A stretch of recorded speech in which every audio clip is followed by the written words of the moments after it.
অসম্ভব। আমি মরে গেলেও শিমুল ছাড়া অন্য কাউরে বিয়ে করতে পারবো না। একটা কথাও শুনতে চাই না, একদম চুপ কর। আমি যা বলছি তাই, তোর সেলিমকেই বিয়ে করা লাগবে, এটাই ফাইনাল। আব্বা, তুমি শিমুলের সাথে এত বড় প্রতারণা কিভাবে করতেছো? সে আমারে তোমার কাছে আমানত হিসেবে রেখে গেছে। আমানতের কেন তুমি কেন করতেছো আব্বা? আব্বা, আব্বা, শিমুলের সাথে এত বড় বেইমানি তুমি কইরো না। শিমুল মইরা যাইবো আমি অন্য কারো বিয়ে করলে।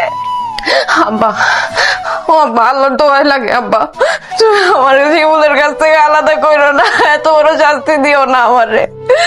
আব্বা, আমি ওর সাথে এত বড় বেইমানি করতে পারবো না। আব্বা, আমি তোমার পায়ে পড়তেছি আব্বা, আমি ওরে ভালোবাসি আব্বা, আমি অন্য কারো বিয়ে করতে পারবো না আব্বা।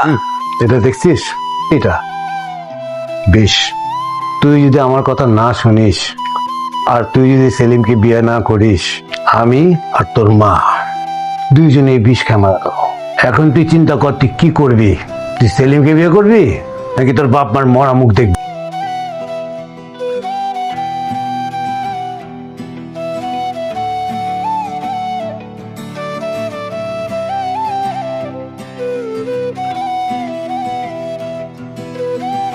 হ্যালো শিমুল, আমি ময়না। ময়না, ময়না, তোমার ফোনে কি হয়েছে কত? কদিন ধরে আমি তোমার ফোন দিতেছি কিন্তু তোমার ফোনে তো ফোন ঢোকে না। আব্বা আমার মোবাইল নিয়ে গেছে, স্বামীর ফোন থেকে তোমার ফোন দিছি।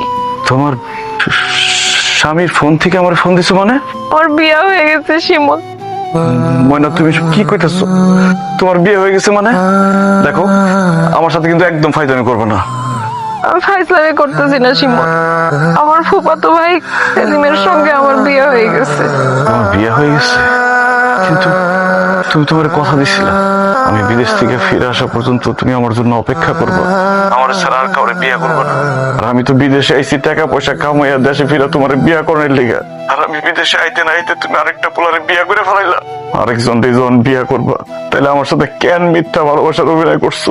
তাহলে কেন আমারে কইছো আমার জন্য অপেক্ষা করবা? চুপ কইরা থাইকো না ময়না, কথা কও, কেন আমার সাথে আমার ভালোবাসার সাথে এত বড় বেইমানি করছো তুমি? আমারে তুমি মাফ করে দিও, আমি তোমারে দেওয়া কথা রাখতে পারি নাই, আমারে তুমি ভুইলা যাও। হয় না? কি কি হয়েছে তোর? ময়না, শিমুল ভাই, শিমুল কি হয়েছে? শিমুল ভাই নাকি বিদেশে আত্মহত্যা করছে। শিমুল ভাইয়ের লাশ বাড়িতে নিয়ে আইতেছে। কথা কইতেছিস? আমার পোলা তো আর কথা কইতে পারবো না। কি কথা বলবি ওর সাথে? দেখ দেখ কেমনে ঘুমাই রয়েছে। তোর বাপ মা এত বড় নাটক কেন করলো? কেন করলেন আপনারা? হ্যাঁ, যদি কইতেন আমার পোলা সাপের মাইয়া বিয়ে দিবেন না, আমি পোলারে নিয়ে চলে যেতাম এই গ্রাম সাইরা। আপনার মাইয়ার পিছু তো আমার পোলা থাকতো না, আমার পোলারও মরতে হইতো না। কেন করলেন এই নাটক?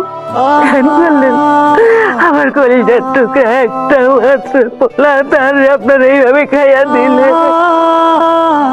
বিয়া করছো, আমার পোলারে ফাঁকি দিয়া বিয়া করছো সুখে থাকার লাইগা?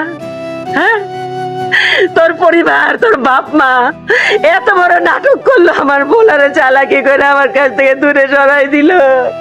আমার পোলা তোদের সামনে তো গেছে রে, রোজগার করতে গেছে তোদেরকে সুখী করার জন্য, তোদের কথা রাখার জন্য।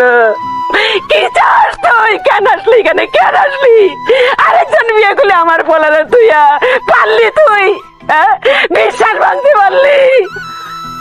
আমার একটা বাচ্চা বললা আমারে তুই দূরে যা থাকলো, আমি বুকের মধ্যে পাথর বান্ধা পোলা ছাড়া থাকলাম। কোন আশায়? তোর আশায়? তুই আশা ভঙ্গ করলি, বেঈমান।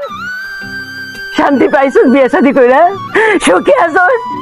সুখে থাক, আর আসবি না আমার এখানে, আর আসবি না। তাহলে আমি গলা টিপা তোর মাটি বলাবো, কিন্তু আমার পোলাও থাকবো না, তোর আমি থাকতে দেবো না। তুই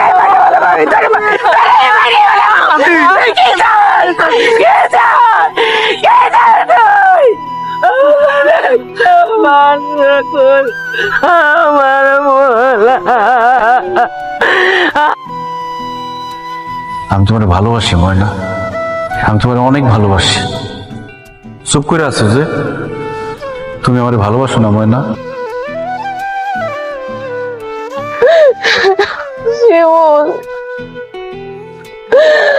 আমার তুমি মাফ করে দাও। আর হবে না দেখা রে তোর আর আমার, রেখে দিস স্মৃতি যত ভালো।